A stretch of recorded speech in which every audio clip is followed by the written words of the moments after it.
Let us now begin in Allah's blessed name. What is the Khilafah? The Khilafah is state and government in Islam. What is Islam? The definition of Islam is submission to Allah. What is submission to Allah? Submission to Allah is submission to Allah as Al-Malik. In some translations in English you find Malik as king. No. We don't want that translation tonight. We're dealing with political terminology here tonight. And so Al-Malik is the sovereign. Now that's a word you'll understand. Sovereign. Lahul Mulk, sovereignty belongs to him. And so to submit to Allah in Islam is to submit to Allah as sovereign who possesses sovereignty. To submit to anyone else as sovereign, to declare that anyone else possesses sovereignty, is to say goodbye to Allah. Did you hear that? To submit to Allah is to submit to Allah as Al-Akbar. And He reminds you that He is Al-Akbar.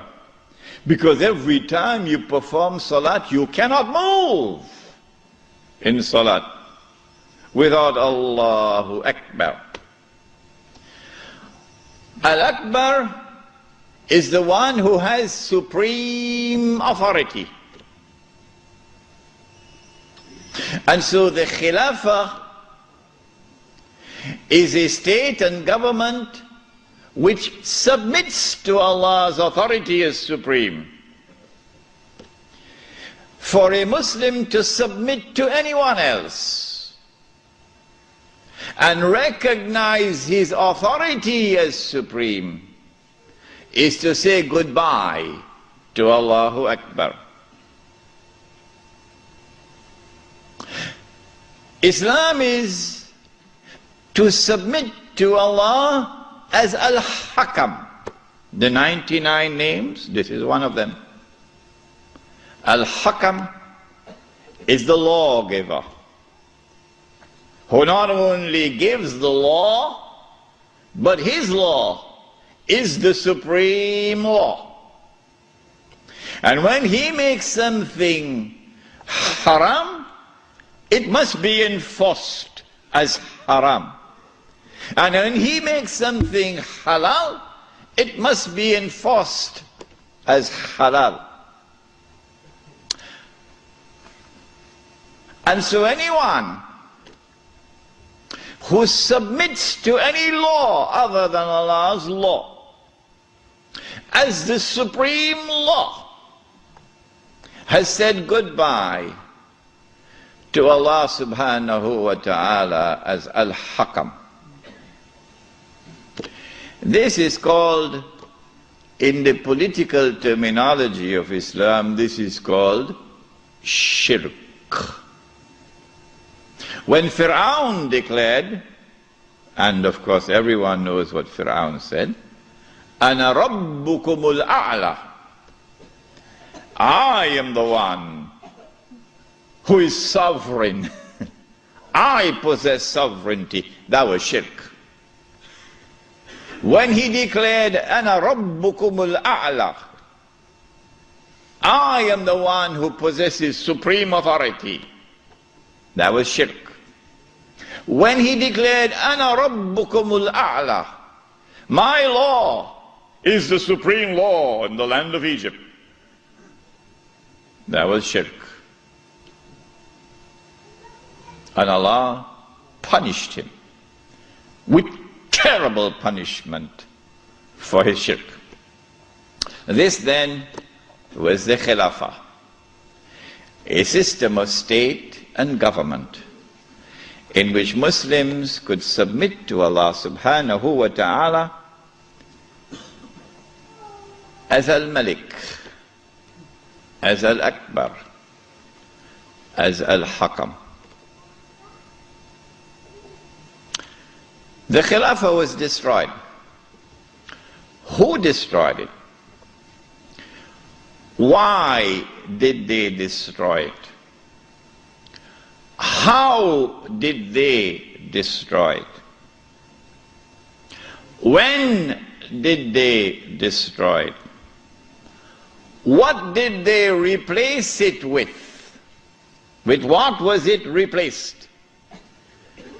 And what is its destiny? These are awesomely important questions which very few can answer today. There is a book outside which was not written as an attack on a religious movement, the Wahhabi movement, no. It is entitled The Caliphate, the Hijaz, and the Saudi Wahhabi Nation State. It's outside. And it answers all of these questions. Now then, let us begin the lecture as to who destroyed the Khilafah and why did they destroy it and how did they destroy it. When you read this book, Jerusalem in the Quran, and when you listen to the lecture next Monday, then you'll know that the Jews had in their heart, as they still have to this day, this conviction that it is their destiny. Even after Allah subhanahu wa ta'ala had expelled them from the Holy Land, even after they had lived in the wilderness for 2,000 years, it is the conviction in the heart of the Jews that it is their destiny to liberate the Holy Land of non-Jewish rule, to return to the Holy Land not as tourists, no, to return to the Holy Land to reclaim it as their own. For 2,000 years the Jews had this conviction in their heart that one day this will happen. To restore in the Holy Land the state of Israel, of Nabi Dawood alayhi salam and Nabi Sulaiman alayhi salam. And that the golden age will come back one more time. The golden age, when that state of Israel, of Nabi Dawood alayhi salam and Nabi Sulaiman alayhi salam, was the ruling state in the world. That age will come back one more time. And so the state of Israel, when it is restored, will eventually become the ruling state in the world. This was the conviction of the Jews. You and I, from the Quran and from the Sunnah, from the Ahadith of the Prophet ﷺ, we would know about the magnificent deception of Al-Masih al-Dajjal, who liberates the Holy Land in 1919, liberates the Holy Land of non-Jewish rule, who brings the Jews back to the Holy Land, not as tourists, but to reclaim it as their own, between 1919 and 1948, who restores a state of Israel in the Holy Land in 1948, and convinces the one-eyed Jews that this is the Israel of Nabi Dawood alayhi salam and Nabi Sulaiman alayhi salam, but of course it is not, it is an impostor. But they accept it and they embrace it. And that this Israel is about to become the ruling state in the world, replacing the United States of America.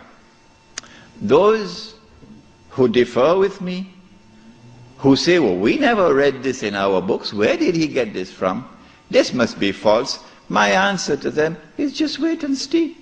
Just wait and see. If this is to be accomplished, and the golden age of the Jews is to return one more time, and they are to rule the world, how will they do it? They will need globalization to bring all of mankind together as one global society. And they need to demolish the Ottoman Islamic Empire, which stands in their way. And they will have to demolish the institution of the Khilafah, which is the head of Islam. If you can cut off the head, then you can paralyze the body. And so the attack is now launched to cut off the head, the Khilafah. If you can cut off the head, then you can paralyze the body. And so the attack is now launched to cut off the head, the Khilafah. It begins as a philosophical attack, which we spoke of the first lecture here tonight. No, the one on alcohol. And that is that you use I'm going to use a long word now, you use an epistemology, that knowledge comes only from external observation and rational inquiry, to take mankind to materialism. But there is no reality beyond material reality. And then you apply that to political thought. And so out of philosophical materialism emerges a new political philosophy. What does it say? Since there is no reality beyond material reality, we can no longer collectively recognize sovereignty up there, so sovereignty must now be relocated down here. The people are now sovereign, no longer the God of Ibrahim alayhi salam. And the people constitute the state, and they locate sovereignty in the state. So the state is now sovereign. This is a European creation. It didn't come out of the world of Islam. Oh no. Not only is the state sovereign, but the authority of the state is supreme. And it is the state which now makes law. And the law of the state is the highest law, the supreme law. But more than that, the God of Abraham alayhi salam could make something haram. But we, the state, can change that and make it halal, meaning legalize it. If I am wrong, get up and correct me. Get up and correct me. We can change it and make it halal, meaning legalize it. And that is what Europe proceeded to do. Everything that Allah had made haram, they made it halal. There's nothing left now. When they declared that sovereignty belonged to them, not to Allah, that was shirk. It was shirk for Fir'aun, it is shirk for them. When they declared that the authority of the state is supreme, that was shirk.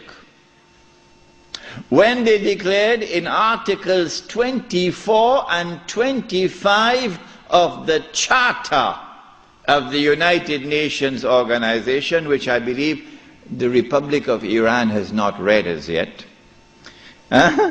When they declared in Articles 24 and 25 of the Charter of the United Nations, which the Republic of Iran, the Islamic Republic of Iran has not as yet read, what they declare? That the authority of the Supreme Council of the United Nations, is that what it's called? Security Council, Security Council. That the Security Council of the United Nations is vested with supreme authority in the world, in all matters pertaining to international peace and security. That was shirk. When they declared that the law of the secular state is the highest law, that was shirk. And when they declared halal what Allah made haram, meaning when they legalized what Allah made haram, that was shirk.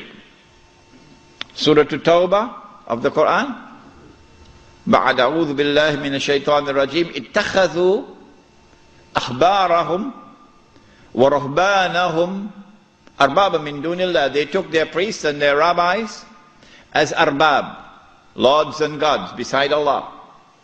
وَالْمَسِيحَ ابْنَ مَرْيَمَ, and they did the same thing with the Messiah, the son of Mary. وَمَا أُمِرُوا إِلَّا يَعْبُدُوا إِلَهًا وَاحِدًا, but they had not been commanded other than to worship one God. لا إله إلا هو, there is no God beside him. Subhanahu, glory be to him. Amma yushrikun. Far removed is he from this act of shirk, taking your priests and your rabbis as gods and lords beside Allah. Shirk, says Allah. A man came to the Prophet ﷺ and said, O Messenger of Allah, but the Christians do not worship their priests, and the Jews do not worship their rabbis. How could Allah say so? To which the Prophet ﷺ replied, and he said, did they not make halal what Allah had made haram? That is their shirk. My question tonight, Lakemba, is this. If the priest and the rabbi make halal what Allah made haram, and that is shirk, then if the government does the same thing, would it not be shirk?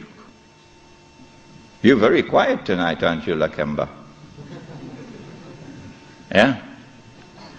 And so, what Europe did is to launch the philosophical and political attack before the military attack, to produce that which can replace the Khilafah. And then they sent their agents, you remember Jassasa in the Tamim al-Dari hadith, they sent their spies to infiltrate Istanbul and to create what were called the Young Turks, the committee of whatever it was called, in whose group was located a man named Mustafa Kemal, and brainwash them into absorbing and imbibing and accepting the new political secularism which emerged out of Europe. Jazakallah. Jazakallah khair.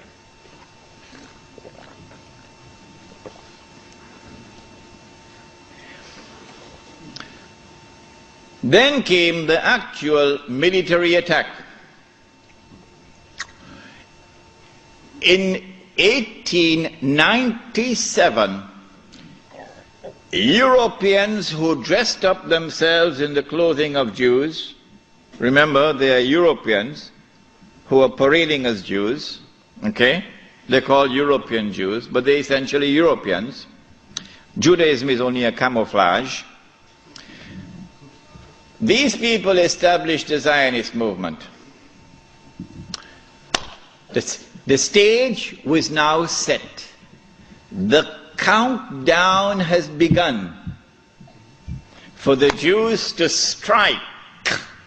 After waiting for almost 2,000 years, they are now ready to strike to achieve their long-held objective of bringing back the Golden Age. Centuries before this, they had struck at Europe. And over a period of almost 300 to 400 years, they had transformed Europe from a civilization based on faith in Christianity to a new, essentially godless civilization. Having done that, they are now ready to strike when they create the Zionist movement. Allah subhanahu wa ta'ala now unveils the mother of all signs for those who have eyes to see. But most of mankind have eyes, lahum a'yunun la yubsiruna biha. Most of mankind, they have eyes but they don't see. They have ears but they don't hear. They have hearts but they don't understand. Ulaika kal an'am. Allah says of such people, they're just like cattle. What is the sign? The sign is the recovery of the body of Fir'aun. Yes. We will deal with this subject, inshallah, on Monday night. The body of Fir'aun is rediscovered just about the time that the Zionist movement is established. At about the same time also, strange thing happens to the European Jew. He's not just making money through lending money on interest. No. The European Jew gets a windfall. A massive amount of wealth now comes his way. How? The hadith was that the earth would yield up its treasures to Dajjal. A child was playing, a black child, was playing in a village in South Africa. And this child, in the middle of the 19th century, found a big stone, glittering stone. The European Jew gets a windfall. A massive amount of wealth now comes his way. How? The hadith was that the earth would yield up its treasures to Dajjal. A child was playing, a black child, was playing in a village in South Africa. And this child, in the middle of the 19th century, found a big stone, glittering stone. Child took it home, showed it to the parents. Parents took it to the chief of the tribe. Chief of the tribe took it to the white commissioner. White commissioner sent it to Cape Town or Johannesburg, one of these places, to have it examined, and promptly came the reply that this was a huge diamond. You think that happened by accident? You're living in Disneyland. No, the stage was now set when that diamond was discovered. Because now we know where the diamonds are located. By this time, Britain, the scientific and technological revolution has given to Britain in particular, and Europe in general, the technology to be able to locate underneath the earth, in the interior of the earth, the diamond veins. And the technology we wish to mine for it down in the depths of the earth, technology which never existed before. And so now the southern African region becomes a cluster of diamond and gold mines. One mine in particular becomes the most famous one of all. 3 months ago, I stood myself at that mine. It was the biggest man-made hole in the world, in a town called Kimberley. You heard about Kimberley diamonds. Yeah. When the diamonds were discovered at Kimberley and in the surrounding areas, it was the biggest discovery of diamonds in history. And I would suggest to you who are young and who have a thirst for knowledge, go study this part of history, because tonight we have limited time. What the Jews did, using an Englishman who was not a Jew, Cecil John Rhodes. using him as a front man. They always use a front man. But they stood behind him. And they were able to manipulate the situation and gain control of the diamonds. The De Beers Consolidated Diamond Company emerged and taking control of the diamonds.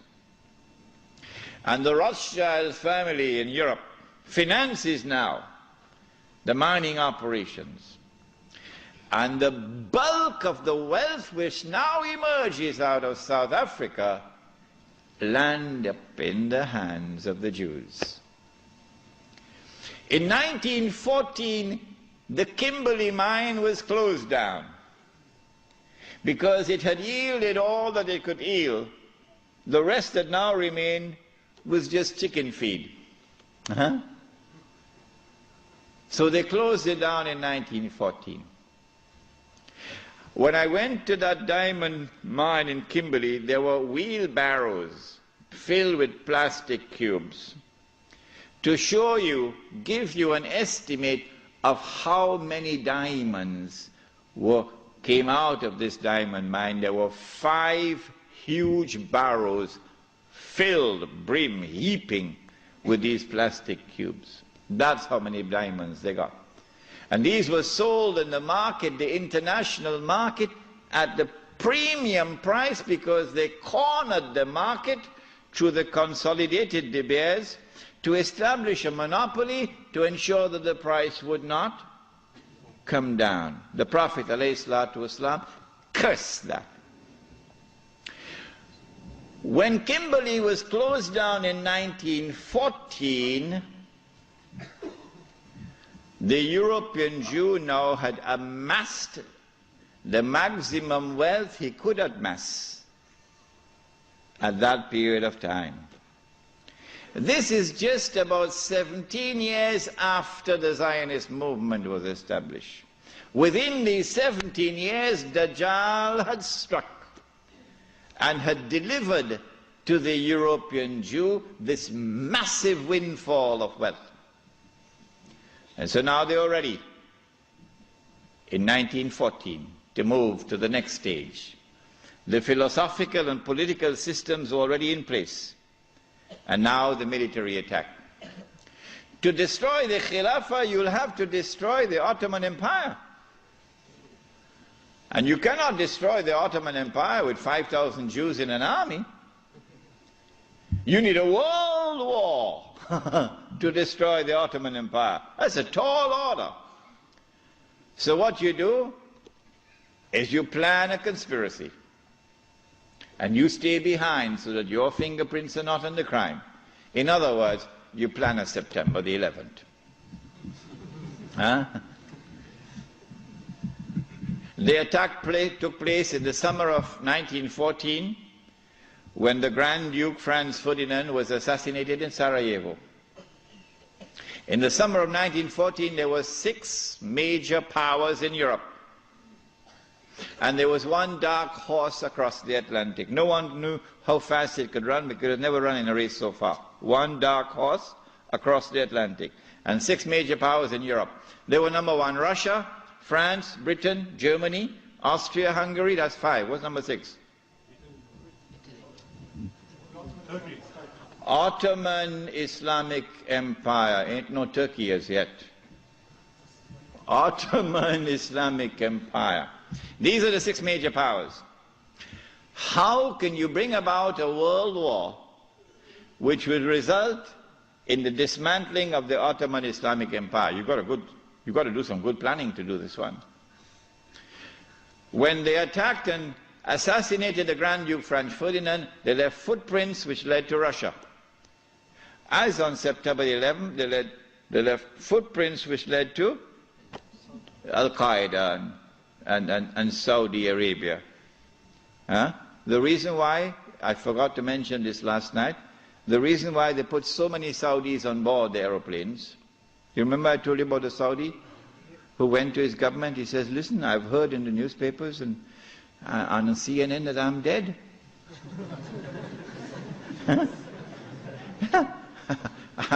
It seems to me as though I'm alive. What they'd done was to hijack his identity and put it on board the plane. I forgot to mention to you last night why they had put so many Saudis. The reason for this is to attack the client relationship, the friendly relations between the United States and the government of Saudi Arabia. If you can replace this with a new relationship of mistrust and hatred and enmity, it'll now facilitate the Jews when they launch their big war to take control of the Saudi oil, which is about to happen. This is why they put so many Saudis on board the aeroplanes. Good. They left footprints which led to Russia. And so Austria-Hungary had no option but to declare war on Russia. But Britain and France already had a treaty, a defense treaty with Russia. The Secretary of State, the Foreign Minister in Britain, was a Jew. And so Britain and France now had to declare war in favor of Russia against Austria-Hungary. But Germany has the same racial ties with Austria-Hungary, so Germany is now forced to enter the war on the side of Austria-Hungary. So they have succeeded. Whoever planned that assassination has succeeded in bringing all these powers now in Europe into a state of war. All that is left now is what they call the sick man of Europe. Who is that? Ottoman Islamic Empire. The Khalifa in Istanbul does not want to enter the war. He knows how weak the Ottoman army is in terms of military technology. But through internal intrigue within Istanbul, the Ottoman Empire is forced into the war, and a Russian ship in the Bosphorus is used as a pretext.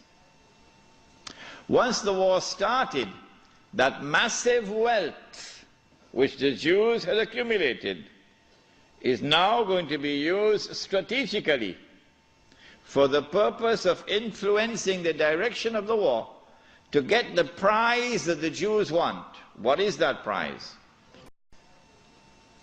Once the war started, that massive wealth which the Jews had accumulated is now going to be used strategically for the purpose of influencing the direction of the war to get the prize that the Jews want.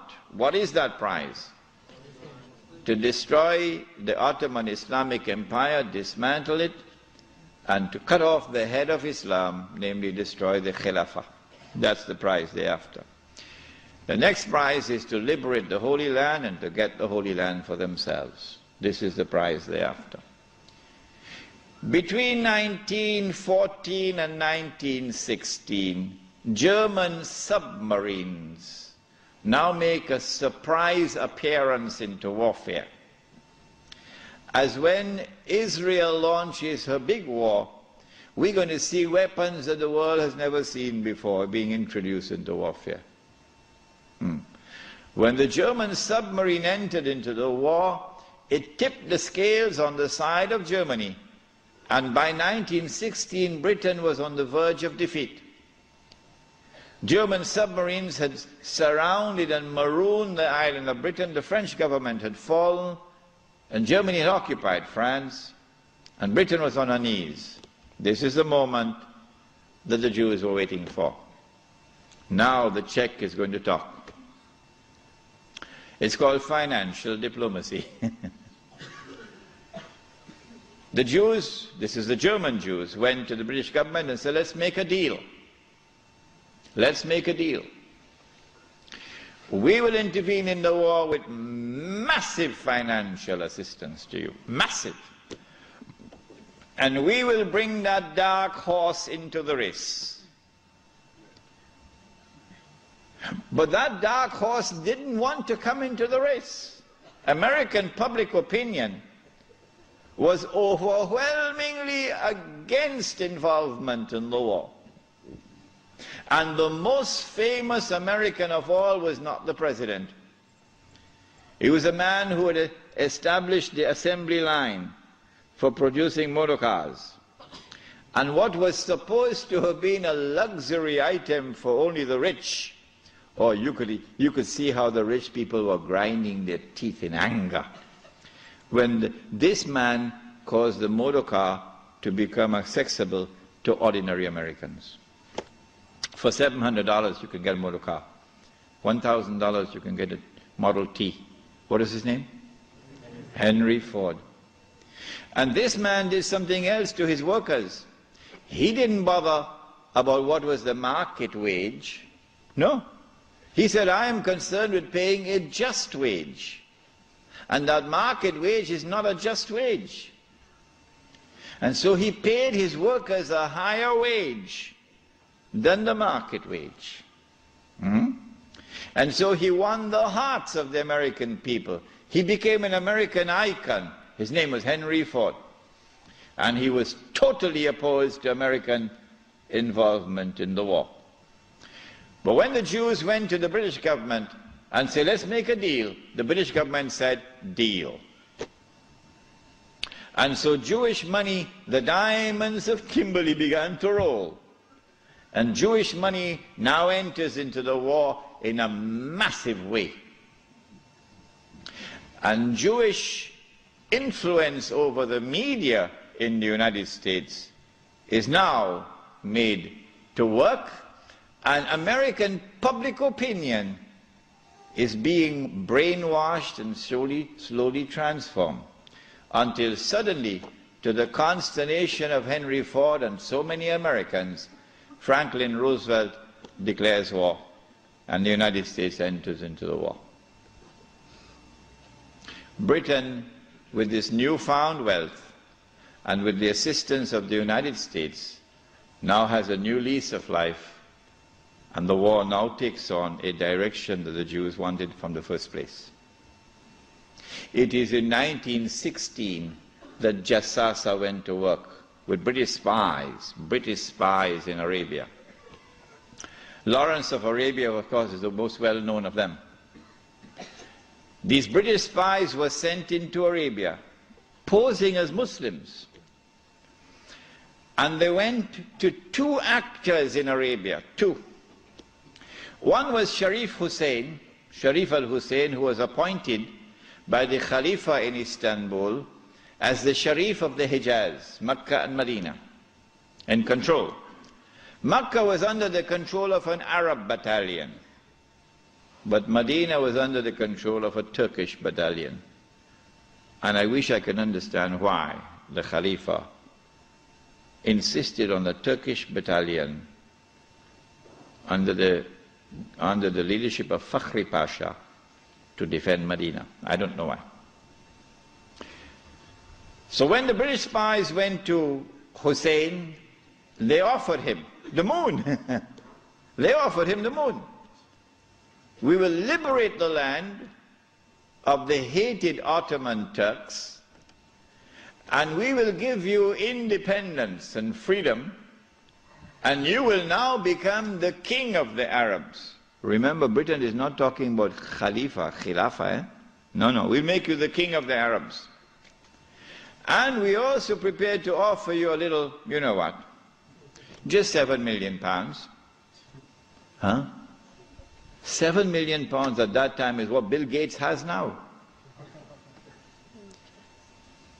Sharif Hussein, the great-great-grandfather of Abdullah in Jordan now, then betrayed the Prophet Muhammad ﷺ, betrayed 1400 years of history of this ummah, violated the plain and clear command of Allah subhanahu wa ta'ala in the Quran in Suratul Ma'idah, in which He commanded us, Ya ayyuhalladhina amanu la tattakhidhul yahuda wan nasara awliya.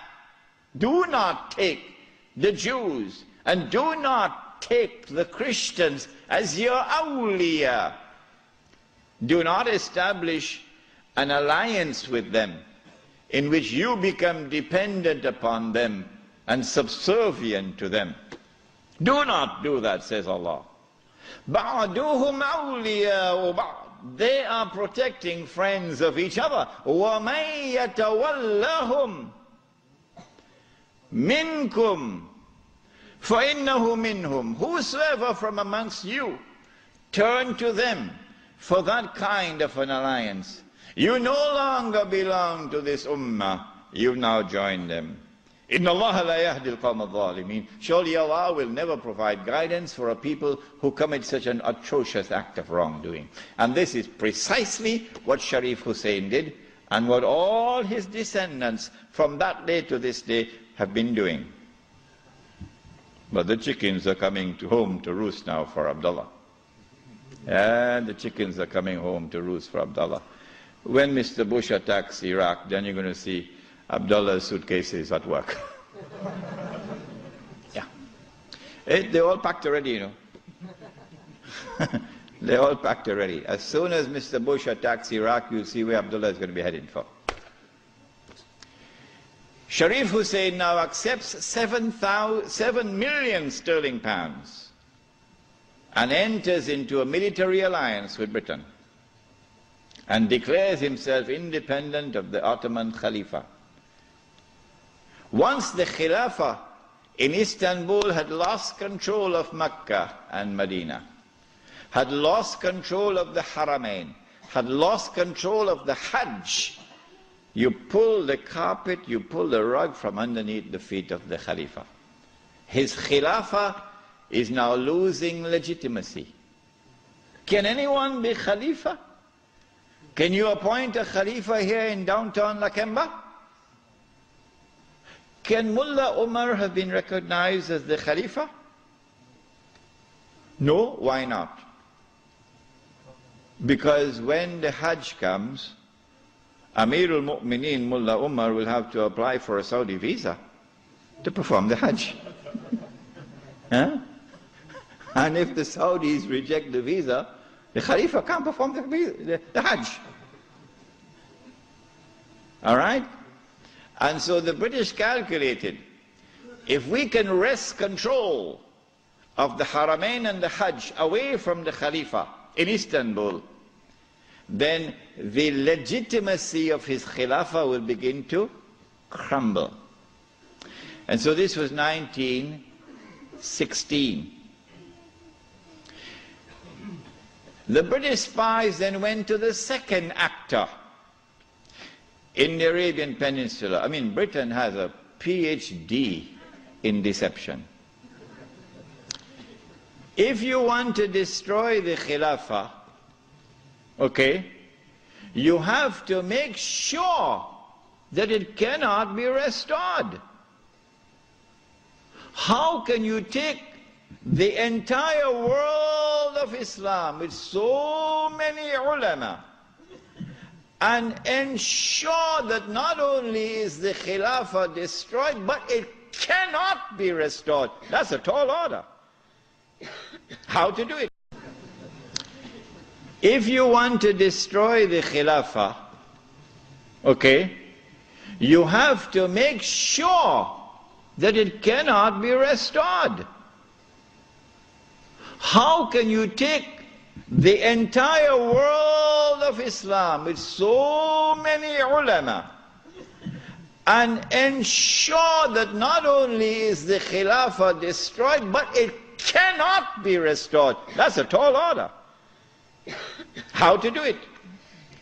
The answer is, you not only have to liberate the Haramain from the control of the Khalifa in Istanbul, but you have to put it in the control of those who will not themselves claim the Khilafah and will not allow anyone else to claim the Khilafah.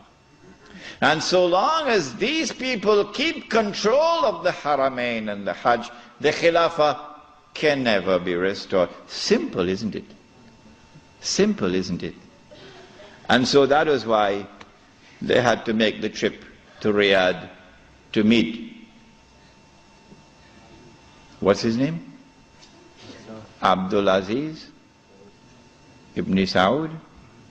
Correct name? Of course it's the correct name. Why are you afraid to mention it? But Abdul Aziz Ibn Saud did not control the Hijaz. So he couldn't command a check for £7 million. Huh? He had to be content with something less than that.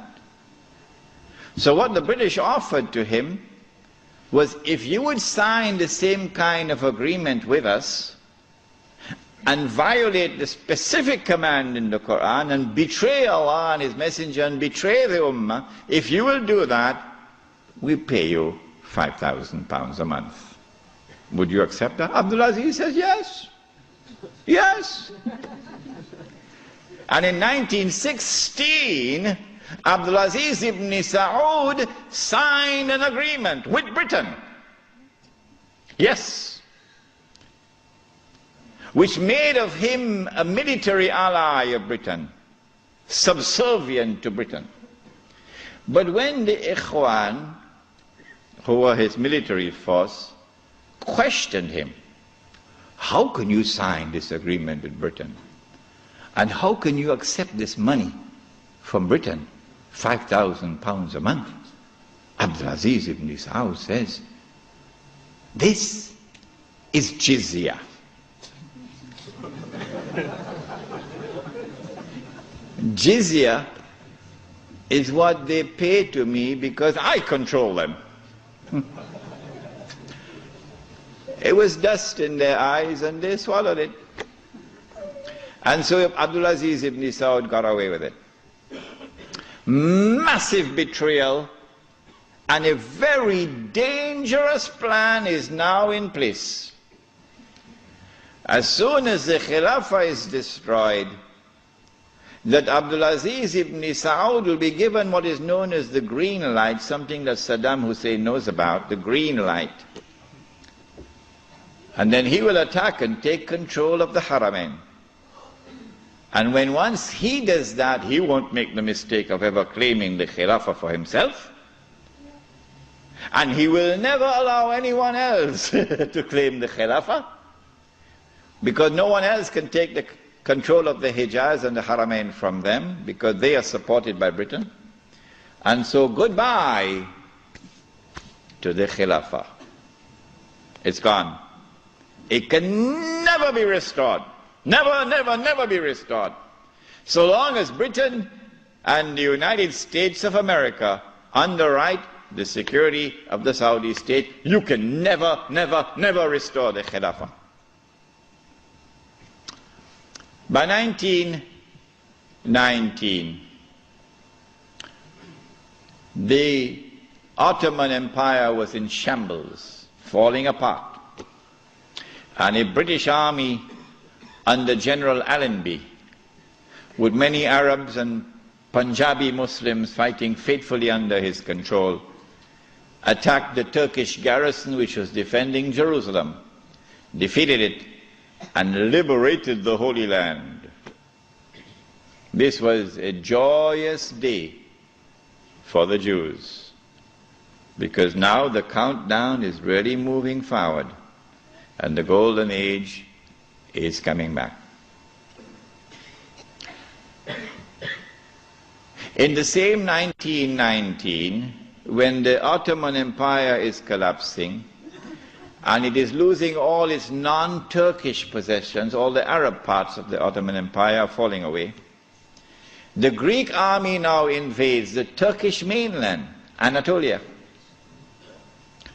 And the Turkish people now have a tremendous fright in their hearts, because the Greeks hate them with a PhD in hatred. So Britain now has to create a Turkish general who would appear to the Turkish people as a savior who has come down from the heavens with his hands resting on the wings of angels to save the Turkish people.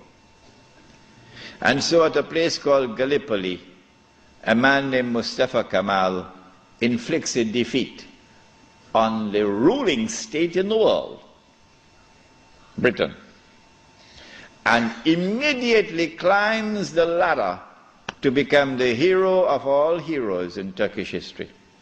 Very convenient, isn't it? Mustafa Kemal now takes over He is in fact de facto ruler over the Ottoman Empire. And the Khalifa is just a piece of furniture. In 1920, I think, or 21, there was a big treaty, negotiations in Versailles, and from this emerged now the Turkish Republic, which replaces the Ottoman Islamic State. But Mustafa Kemal said, the Turkish people love their Khalifa. So if Europe could have a pope, why can't we have a pope too? This was simplistic thinking on the part of Mustafa Kemal. If the Europeans could have a pope, well, so too can we. So the new Turkish government of Mustafa Kemal decided to take the Khilafah and remove from it all political authority and make the Khalifa the equivalent of the Pope. This was 1922. And things were going fine for him. Turkish people were happy. Khilafah is still there. And the leadership of the revolution in Turkey were very happy because we have a secular state now, modeled after the European state. But in 1924, on the 3rd of March, suddenly Britain demanded, of course, this is secret, they wouldn't reveal it, Britain demanded of Mustafa Kemal that he must abolish the Khilafah. The demand came from Britain. And on the 3rd of March 1924, the Turkish Republic abolished the Khilafah. The question we have to ask is, why did they do it when there was no need to do it? Nothing. It represented no threat whatsoever to the secular Turkish Republic. The answer for the abolition of the Khilafah on the 3rd of March 1924 is located in a place called India. But even the Indian scholars of Islam are not aware of it. Even they are not aware of it. When the attack on the Khilafah was taking place in the 1916, 17, 18 period, then Indian ulama, at that time the Indian Muslim community was one of the most influential Muslim communities in the world.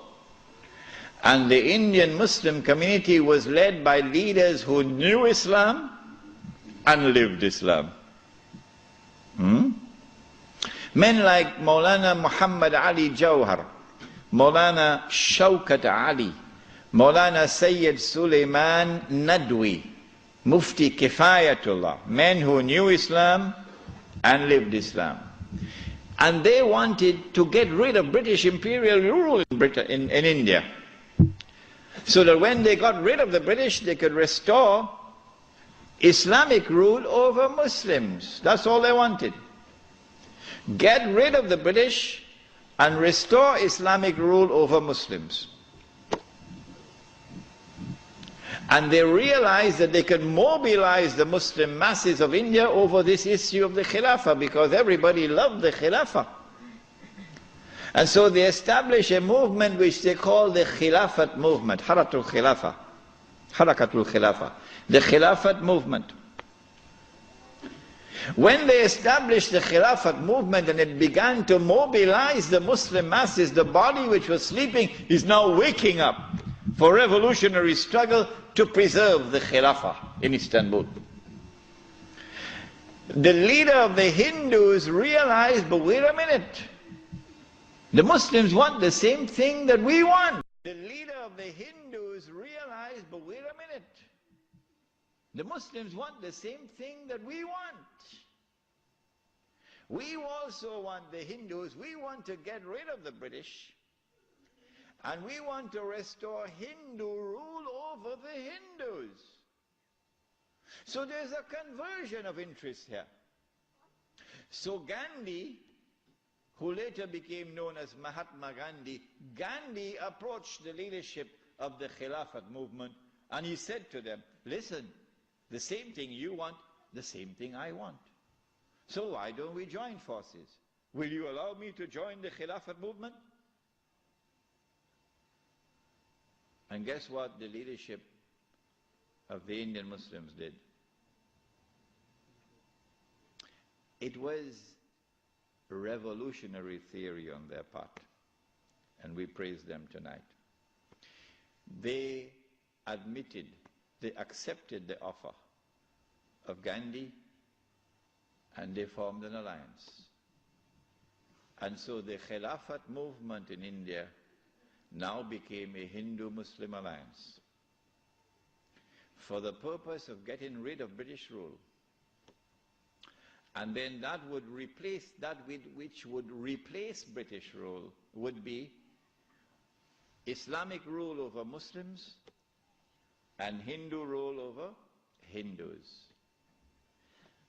This constituted the most dangerous of all threats that Western civilization have ever experienced in its entire period of colonization of mankind. This Khilafat movement. Because the Western objective was to demolish every existing state structure in the world and replace it with the secular state. So that eventually the secular state could be brought under the umbrella of a League of Nations and eventually a United Nations, and this would be political globalization at work. If the Khilafat movement were to succeed, then one of the most important communities in the world, the Indian Muslims, will escape. Because when the British withdrew, Muslims will be ruled by Islam and Hindus will be ruled by Hinduism. Between 1920 and 1924, the Khilafat movement was building up steam at an alarming rate. And by 1924, the British had calculated, we have to get rid of this Khilafat movement. And the only way we can think of now is to abolish the Khilafat. And so they put the pressure on Mustafa Kemal. As soon as the Khilafat was abolished, the Khilafat movement in India began to lose steam. In the same year that it was abolished in 1924, in that same year, the secularly minded British, in Indian language they call it chamcha,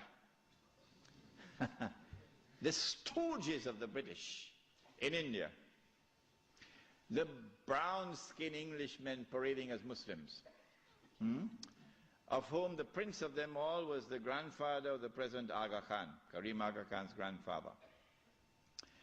They now restore an organization called the All India Muslim League.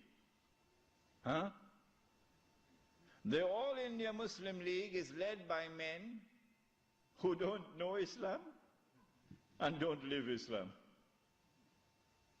And these are the people who now wage a struggle for the liberation of the Muslims from British rule to be replaced, not with rule of Islam, oh no, but rather by the rule of the secular Republic of Pakistan and the secular Republic of India.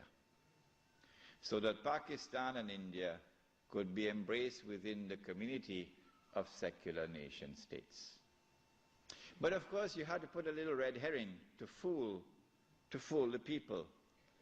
So you have to make it appear as though Pakistan is going to emerge as an Islamic state, but that's just dust in their eyes, to fool those who see with only one eye.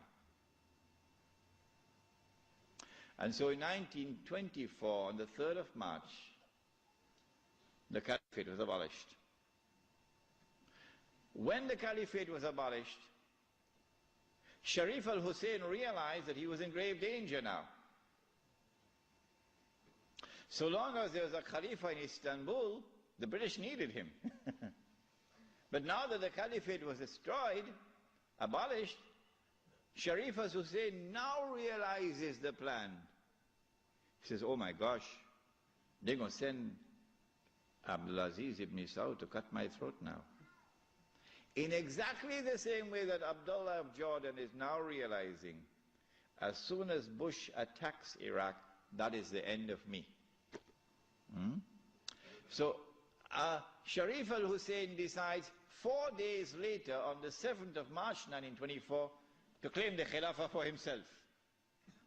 But when you're a client state of Britain, you can't do that. You have to first apply to the British government for permission to become the Khalifa. He didn't do that. As soon as Sharif al-Hussein claimed the Khilafat for himself on the 7th of March 1924, you're going to get all of this information in that book which is outside, The Caliphate, the Hijaz, and the Saudi Wahhabi nation state. As soon as he did that, Britain gave the green light to Abdulaziz. Attack. Within 6 months, the Saudi army of Abdulaziz ibn Saud conquered Mecca. And Abdulaziz and Sharif Hussein packed his suitcase and off he went. British took him away. This one the Americans will take out of Jordan. And so Abdulaziz ibn Saud is now in control of Mecca and eventually Medina. It's a Saudi Wahhabi alliance. Does he claim the Khilafah for himself now? No. What he does is, as soon as he enters Mecca in 1924, October, Abdulaziz ibn Saud makes a proclamation, and they're going to hate me for revealing this to you, because nobody remembers it now. The proclamation which he makes is that this land belongs to the entire Ummah. This land belongs to the entire Ummah. I wonder how a Pakistani or a Bengali Muslim will feel when he hears that, and he's been rounded up like dogs, stray dogs, and put on trucks because he's overstayed his visa, while white-skinned Americans and British are treated like princes in the Holy Land. How will a Pakistani or Indian or Bangladeshi feel? This land belongs to the entire Ummah. And it is for the Ummah, not for Abdulaziz ibn Saud, for the Ummah to establish the government which will rule over this land. That is his proclamation in 1924. But in cricket it's called playing for time. He did this because in April of 1924, Al-Azhar University had responded to the Turkish abolition of the Khilafah. What did they do? Al-Azhar University declared that this was bid'ah and haram to abolish the Khilafah. And therefore we must respond to it. And the response of Al-Azhar is that we must have a mu'tamar, a conference, which would meet and which would appoint a new Khalifa. As soon as Al-Azhar issued this proclamation, you could see how Britain was trembling. The British government can't digest their food now. They've got to plan some counter strategy to the initiative of Al-Azhar University. The counter strategy is that Egypt is itself not a free country. It may appear free, but Britain really has control over Egypt. So Britain puts pressure on King Fuad, the father of King Farouk. You're too old to hear about, you're too young to know about this. And King Fuad is now putting pressure on Al-Azhar to hold back on this conference. So for 2 years the conference can't take place. 2 years because of British pressure. The conference finally takes place in June, July of 1926. But Britain uses another counter strategy. She gets Abdulaziz ibn Saud in Mecca to also convene a conference of the world of Islam in Mecca at the time of the Hajj, which is May of 1926. And then Britain and Russia and France and China and all the major powers in Europe all get to work. Massive intervention in the affairs of the world of Islam to ensure that the Cairo conference does not succeed in winning a representative gathering. and that the Mecca conference gets all the Muslims attending it. And they succeeded. The Cairo conference, organized by Al-Azhar University, becomes an essentially Arab conference because non-Arabs are hardly present. The conference met. The conference decided that the Khilafah was an essential part of the deen, that it was bid'ah and haram to abolish it, that the Khilafah must be restored, but we don't know how to do it. So let's go back home and come back after 1 year. That was the decision. We don't know how to do it. But in Mecca, you had the most successful representation of the entire world of Islam, because Britain really went to work on it. This conference is now convened, but strangely for the Wahhabi movement.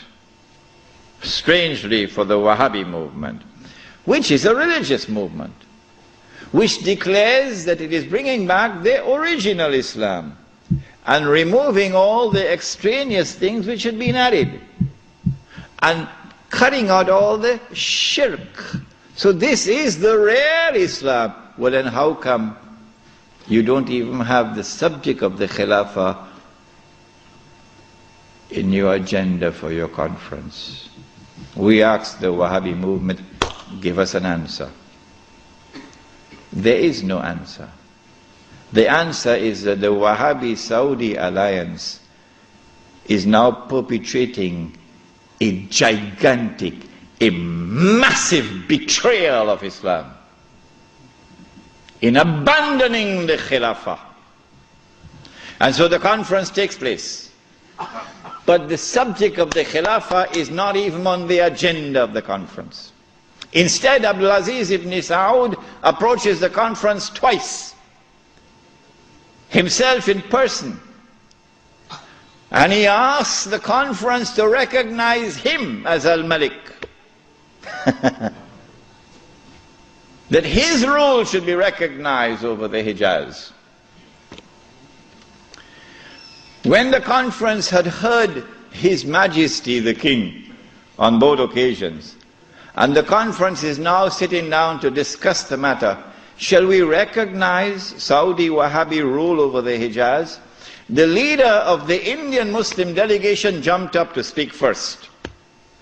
He spoke first. His name was Maulana Muhammad Ali Jawhar. He got up and he told the king, get lost. We'll never do that. As soon as the leadership of the Indian Muslim delegation had established its position of rejecting the claim of the Saudi Wahhabi leadership for sovereignty and control over the Hijaz, the rest of the delegates couldn't say, That was the power of a man who knew Islam and lived Islam. And so the conference ended without giving to the Saudi Wahhabi rule over the Hijaz recognition. They decided that they'll meet every year, but that was the last time they ever met. This then was the response of the world of Islam to the abolition of the Khilafah. In 1930, I think, or 31, Hajj Amin al-Hussein in Jerusalem felt that the ominous advance of the Jews in the Holy Land required a response from the world of Islam. So he sought to reconvene the conference in Jerusalem. But it was a new conference. It gave it a new name in 1930 or 31. They call it the Al-Aqsa Conference, or the Mu'tamar al-Am. And this conference also met in 1930-31, but you're meeting to establish Darul Islam in a territory which is under British rule. Nothing could be more foolish than that. How can you restore Darul Islam when you're meeting in a territory which is under British rule? And you have to get permission from the British government to hold your conference. So the conference ended without being able to do anything about it. Since then to this day, there has been no effort no significant effort on the part of the world of Islam to restore the Khilafah. Why? Simple. Because you cannot restore the Khilafah unless and until you can liberate the Hijaz, Makkah and Medina. You can't do that when the Hijaz, the security of the Hijaz is underwritten by Uncle Sam. What is the replacement of the Khilafah?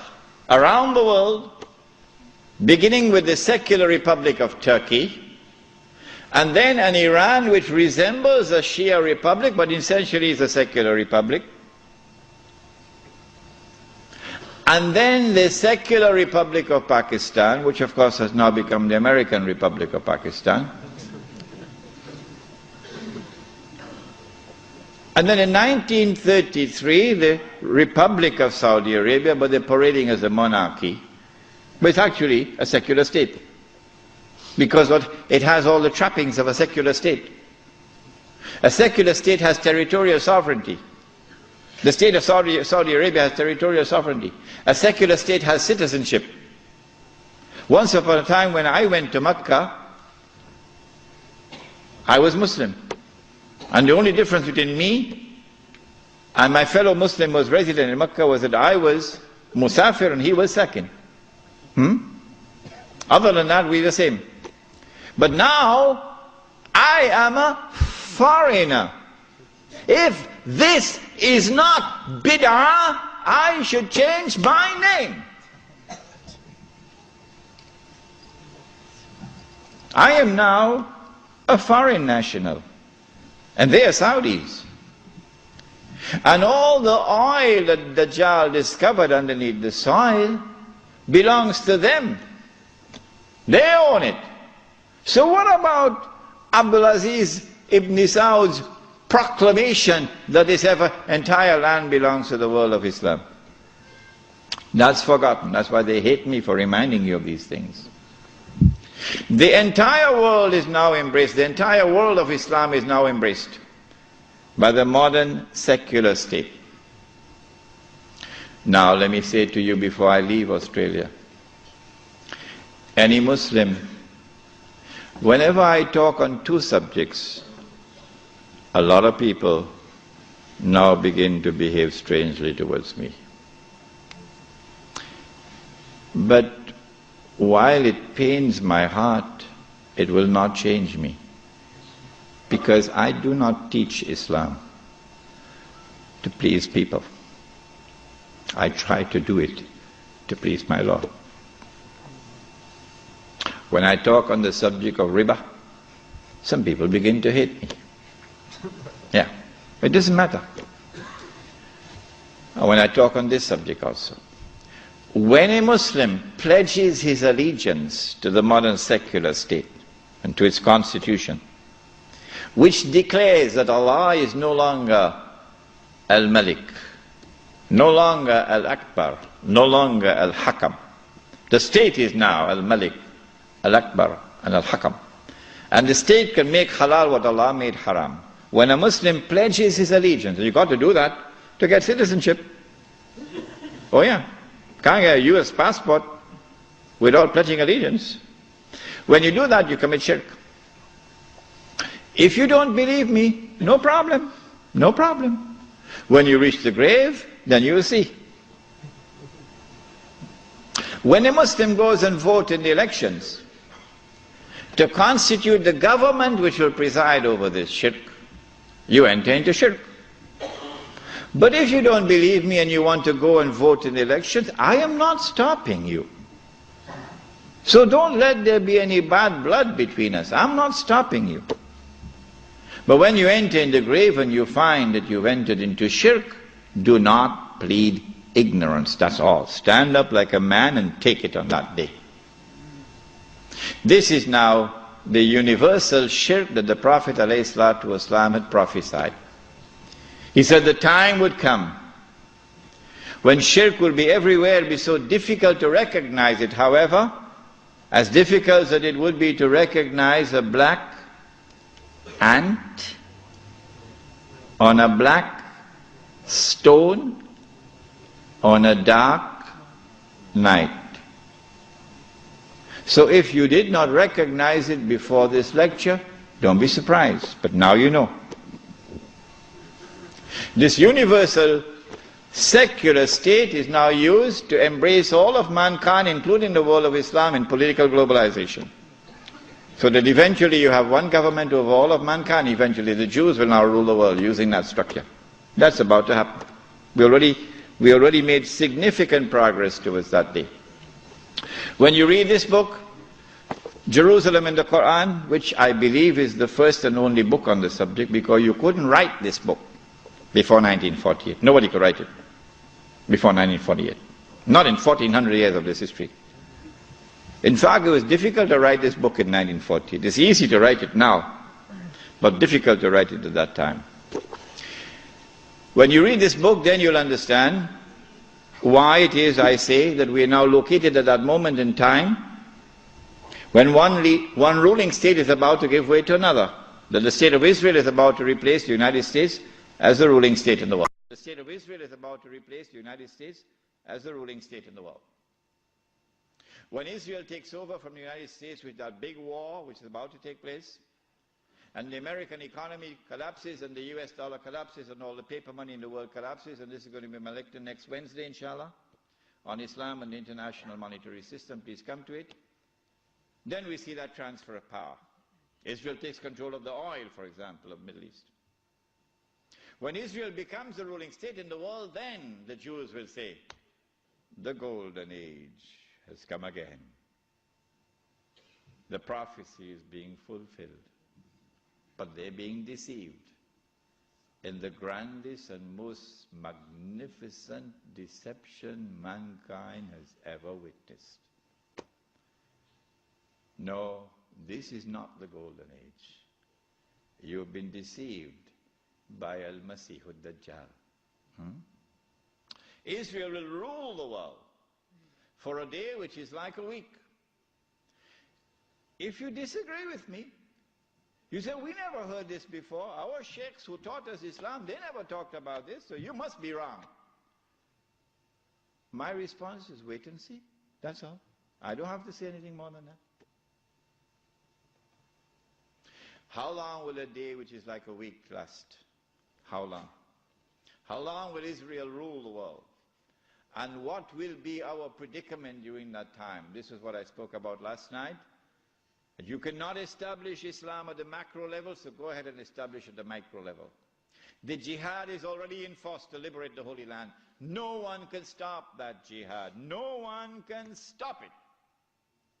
The jihad is already in force to liberate the territory from where the army will come, from Khorasan. No one can stop that jihad. When you see that army coming from Khorasan, the Prophet said, go and join that army, even if you have to crawl over ice. Because no one will be able to stop that army until it reaches Jerusalem. When a day which is like a week has come to an end,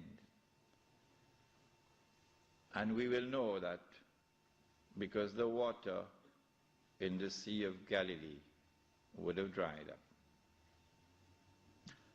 That is the time when these events are now going to take place. The advent of Imam al-Mahdi, Dajjal appearing in a day which is like our day, so we'll see him as a Jew, etc., and the Son of Mary coming down. There are some of you who have become a bit uncomfortable with my statement that I said it would be perhaps within the next 50 years. And I went on to say, I can be wrong. If this statement is uncomfortable to you, I can make another statement which means exactly the same thing. Exactly the same thing. I can say that I expect the Sea of Galilee to dry up in about 50 years. I hope you'd have no objections to that. Huh? But it's the same thing. Because it is when the water in the Sea of Galilee dries up that the Son of Mary will come back down. Go and read your Sahih Muslim.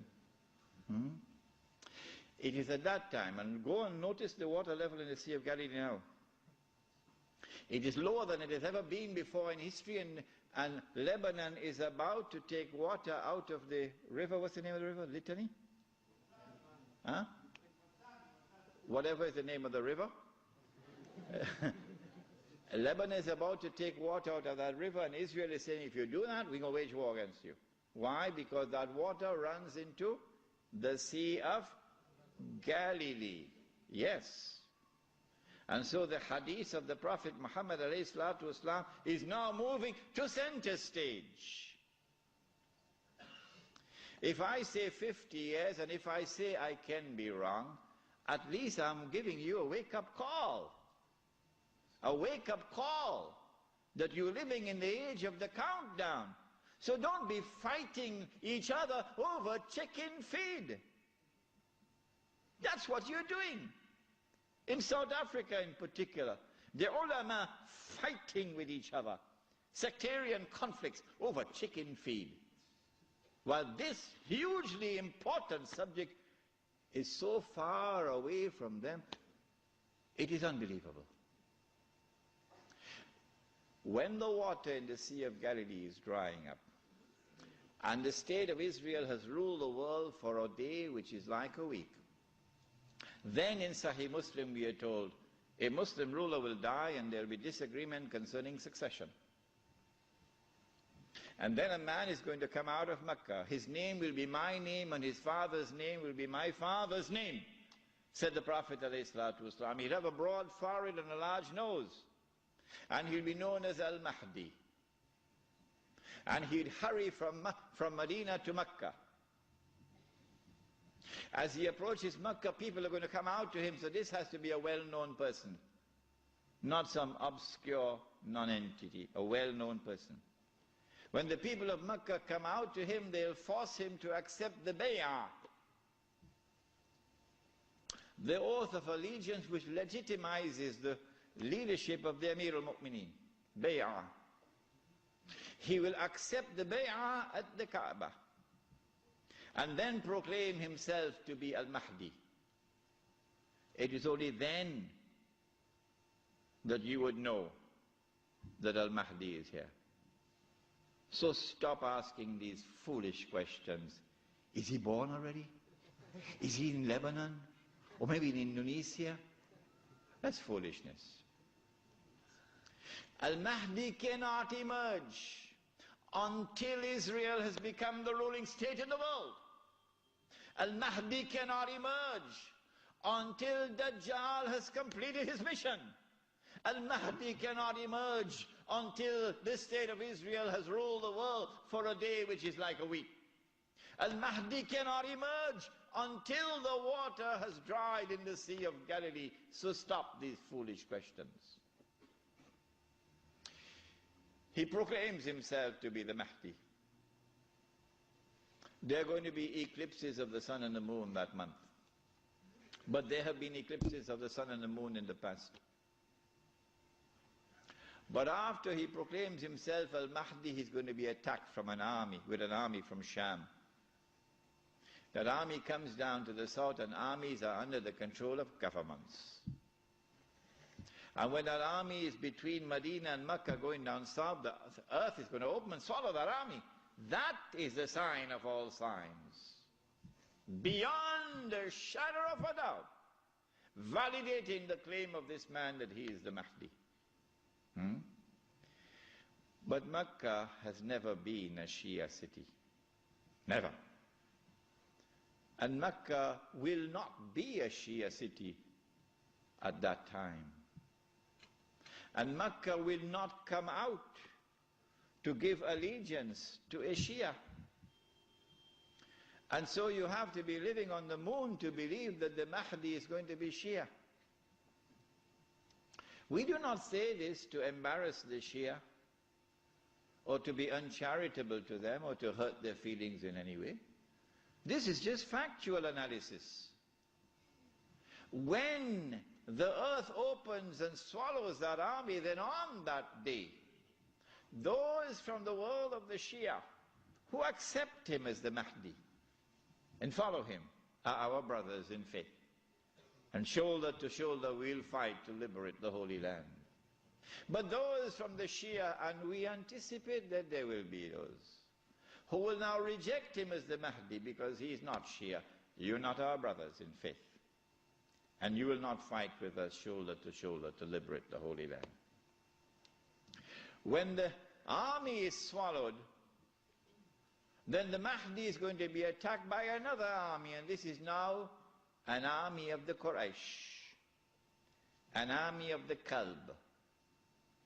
And remember that armies are under the control of governments. The Mahdi will defeat this army, and when an army is defeated, that is the end of Saudi Arabia. Goodbye to bad rubbish. Goodbye to bad rubbish.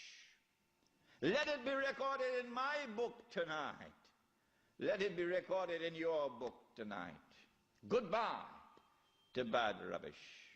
The most monstrous betrayal of Islam ever committed in history, committed by those who control that state.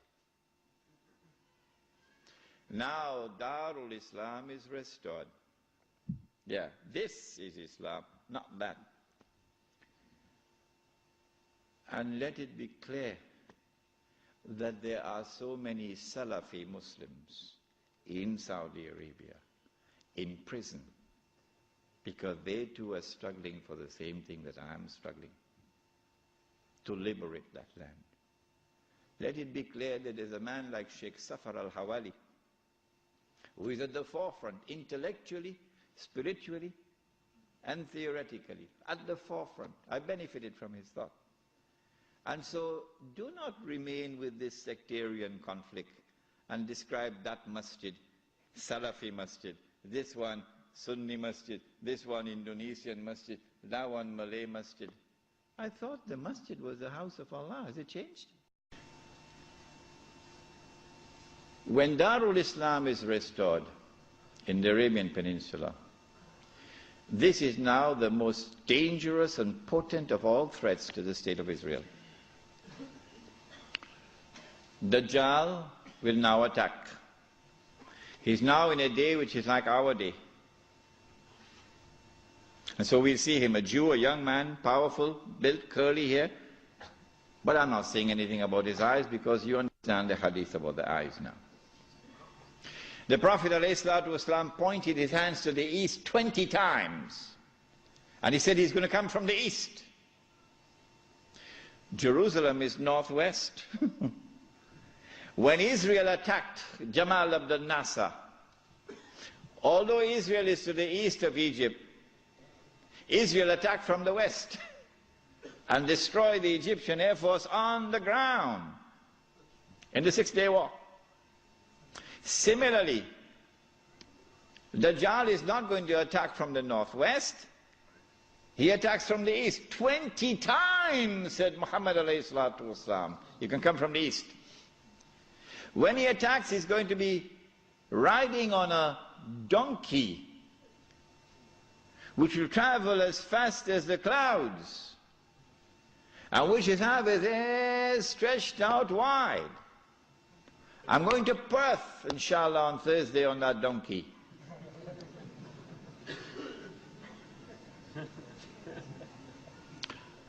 And so we're talking about fighter aircraft. And east of Medina and Mecca is the Saudi Air Force Base, which is now also an American Air Force Base in Dhahran. As they attack Mecca and Medina, the angels defend Mecca and Medina. This is there in Sahih Muslim. And the attack is diverted to Damascus. And then the confrontation takes place. Dajjal is outside and the Imam is inside the masjid. And now history repeats itself. The Jews are rubbing their hands. We got them now. There's no escape.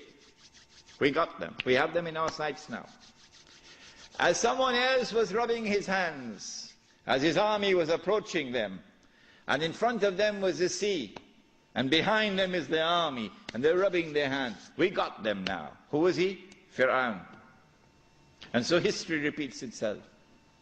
But at the last moment, Allah subhanahu wa ta'ala says to Musa alayhi salam, take your rod and strike the water. And then the divine intervention took place, the miracle. And the believers were saved.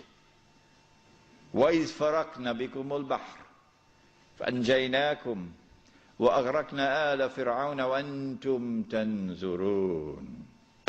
Now history repeats itself. As the Jews are rubbing their hands, we've got them now, we've cornered them. At that last moment, history repeats itself. The son of Mary comes down, with his hands resting on the wings of two angels. The first time he came, Allah raised a man. And when the Messiah came, he came in front of that man. And that man said, here he is, this is the man you've been waiting for, this is the Messiah. Who was that man? Yahya alayhi salam.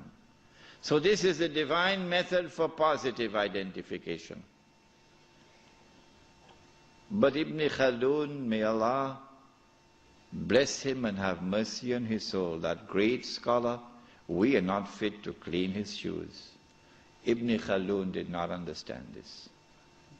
And Muhammad Iqbal, that great scholar, we are not fit to clean his shoes. But Muhammad Iqbal did not understand this. And so many other scholars have not understood it. And they rejected all the ahadith on Mahdi as fabricated. Ibn Khaldun did it and everybody else followed him. But now history repeats itself. The divine method of positive identification is repeated. As the son of Mary comes down in the masjid, Imam al-Mahdi says, here he is, this is the son of Mary. And history repeats itself. May Allah forgive Ibn Khaldun. And then the son of Mary responds and identifies himself. Imam asks him, you lead the salat. He says, no, you are the Imam, you lead. After the salat, then the confrontation takes place between the false Messiah and the true Messiah. And the false Messiah is killed. And then Gog and Magog are destroyed. The Sea of Galilee is dry. And after Gog and Magog are destroyed and Dajjal is killed, now the state of Israel is without any support. Now it's going to be a level battlefield. A level battlefield. I may be wrong, but I suspect that there's going to be a massive collapse of the world of modern technology. I suspect that. And so horses are now going to be used once again. Yeah. The army now comes out of Khorasan, and that army attacks and destroys the state of Israel. The first time it was a Babylonian army. The second time it was a Roman army. And after the Roman army destroyed them and threw them out of the land, Allah said, وَإِنْ عُدْتُمْ عُدْنَا وَإِنْ عُدْتُمْ عُدْنَا. If you return with your fasad, we will return with our punishment. They return with their fasad. It's happening now before your eyes. And so Allah returns with His punishment. وَإِنْ عُدْتُمْ عُدْنَا. And so now the Muslim army destroys the state of Israel. It is at this time that the Prophet said, alayhi salatu wasalam, the hadith in Sahih Bukhari, Sahih Muslim, you will know who is the true leader amongst the Muslims today. Because he'll not be afraid to quote this hadith. And you will know those who betray Islam because they will never quote this hadith. Never. They'll lose their jobs. لَتُقَاتِلُنَّ الْيَهُودِ وَلَتَقْتُلُنَّهُمْ حَتَّى يَقُولُ الْحَجَرُ يَا مُسْلِمْ هَذَا يَهُودِيٌّ وَرَائِي فَتَعَالَ فَاقْتُلْ. If you're 17 years of age tonight, this is music in your heart. Yeah. If the beard is grey, well, things are not the same anymore. You will most certainly fight the Jews. And you will most certainly kill them. And at that time the stones will speak. Muslim, there's a Jew hiding behind me. Come and kill him. And so the Holy Land is liberated. This ends the subject of Imam al-Mahdi and the return of the Khilafah. What happens after that we'll pick up in our subject on Jerusalem in the Quran, which will be on Monday night. What I'd like you to do is, if you have any questions, please write them very quickly. We have paper?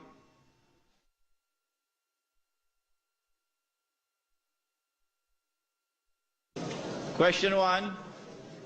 Please define the geography of Khorasan. Where is Khorasan? Khorasan, in the time of the Prophet ﷺ, has been researched by the eminent Pakistani scholar, Dr. Israr Ahmad, and he has explained that Khorasan is that territory which extends from northwest Pakistan, the Pathan belt, northeast Iran, the whole of Afghanistan, and the territory north of Afghanistan. But clearly Afghanistan is in the heart of Khorasan. No. This territory has one thing distinctive about it, that Europe could never colonize the heart of Khorasan. The British tried when Britain was the ruling state in the world, and the British failed. And then the Russians tried when they had the superpower, the Soviet Union. And after 12 years, the Russians failed. And guess who is trying now? Yes. The war in Khorasan has just begun, Mr. Bush. It has just begun. On that day, when Islam liberates Afghanistan, I believe it is that army which will be unstoppable until it reaches Jerusalem. When the Sea of Galilee dries up, that is the time when Israel will no longer rule the world. I love this hadith. Guess why?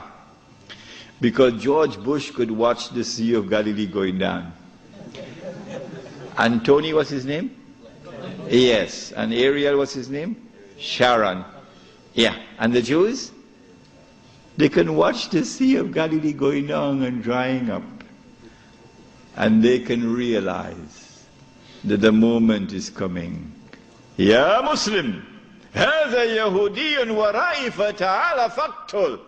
That moment is approaching as the water is drying up. I love this hadith. Why is Iran's oil? This was last night's lecture. I explained this last night. That when Israel wages a big war, which is coming up, which is why Bush has to attack Iran, so that Israel can now wage the war and not appear to be an aggressor, which is why Abdullah of Jordan has his suitcases packed already. When Israel wages a big war, in order for her to become the ruling state in the world, she'll have to seize the oil. Saudi oil, Iraqi oil, Kuwaiti oil, etc. But I said, I don't think they'll touch the Iranian oil. Why? He asks. The answer is, without in any way being disrespectful to the Shia, without in any way being uncharitable to the Shia, no, that's not my method. Anyone who declares of Abu Bakr as-Siddiq radiallahu ta'ala anhu, he was a usurper, is misguided. And anyone who compounds that by declaring that Umar Farooq radiallahu ta'ala anhu was a usurper is doubly misguided. And anyone who further compounds that by declaring of a third of the eminent companions of the Prophet Muhammad alayhi salatu wasalam, that Uthman Ghani radiallahu ta'ala anhu was a usurper, is casting a massive vote of no confidence in Muhammad sallallahu ta'ala alayhi wasallam. The three of his foremost companions were usurpers, robbing people of their legitimate position, like robbers and bandits. So anyone who declares of this, like this, are a people who are significantly misguided. That's all. This is not an uncharitable statement. This is a factual statement. A less than valid, less than authentic expression of Islam will always be advantageous to Dajjal. Because if this less than authentic expression of Islam is the only Islam which can mount a successful Islamic revolution, the only one, then the Muslim masses around the world will eventually be told that is the valid Islam, because that's the only one which has succeeded in the world. So you should give up the authentic Islam that you have and adopt that less than authentic Islam. Why would Israel want to dismantle such a state? No, it will not be in the interest of Israel to attack and seize the Iranian oil. But having said this, let it be clear that this is meant not, this statement of mine is not meant to show any disrespect whatsoever to the leadership of the revolution in Iran. Imam Khomeini and all those who fought the regime of the Shah with such matchless courage. I honor them and I respect them, and I'll never say anything hurtful about them.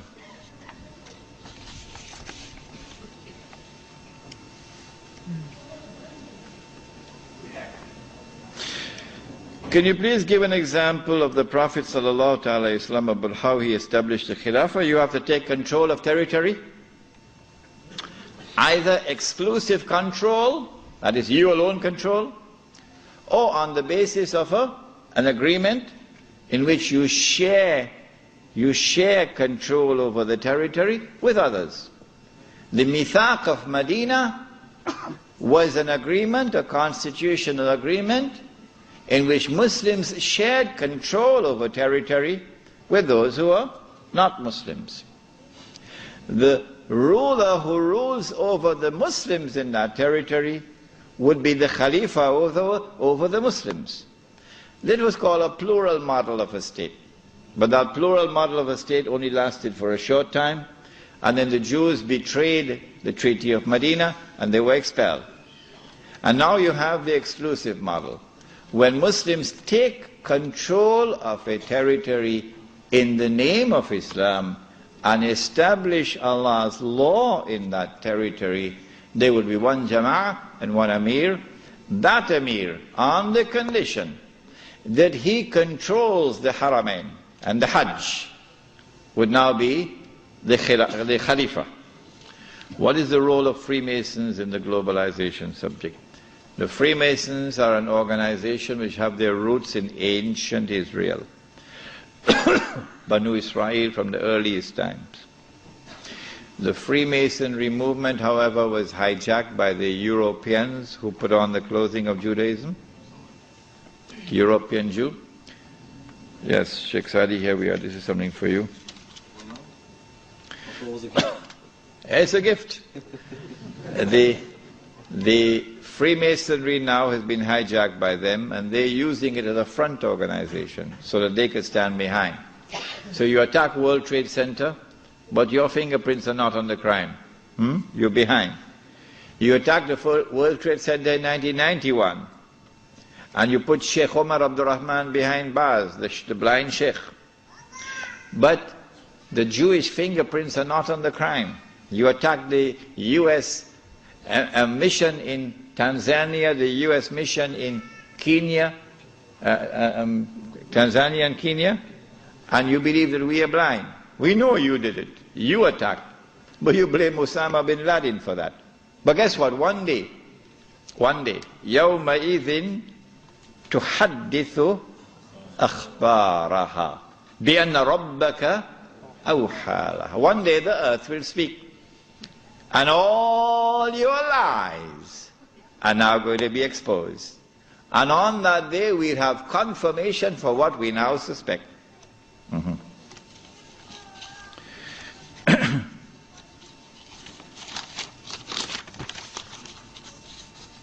What role does the economic boycott of Israel and some American companies have on the return of the Khilafah? It is something that the Muslim community should be taking seriously. Strange people, Muslims. What they should not be doing, that's what they're doing. And what they should be doing, they don't do it. Never in our entire history as a people have we ever used trade as a weapon. Never. Never.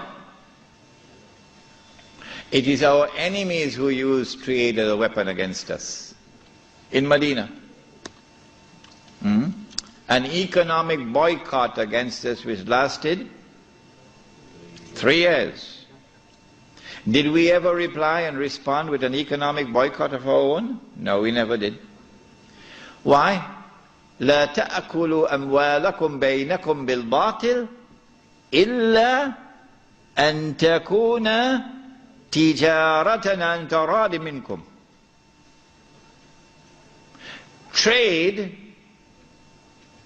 should be conducted in such a way that there is mutual benefit, says the Quran.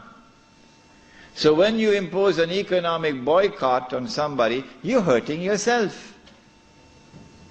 You're allowed to trade with your enemy, because in trade there's mutual benefit. The only thing that is prohibited is to trade with the enemy at times of war, in weapons of war. That is prohibited. So an economic boycott on the United States of America, and you're not going to drink Coca-Cola, well, you should not have been drinking it in the first place. Water is better than Coca-Cola. But leave that aside. We've never had an economic boycott in our own entire history. This is the first time I've ever heard of an economic boycott. I know about Ronald Reagan and his economic boycott on the Soviet Union, but not Islam. No. So from my perspective, it is wrong to engage in the use of trade as a weapon against anyone.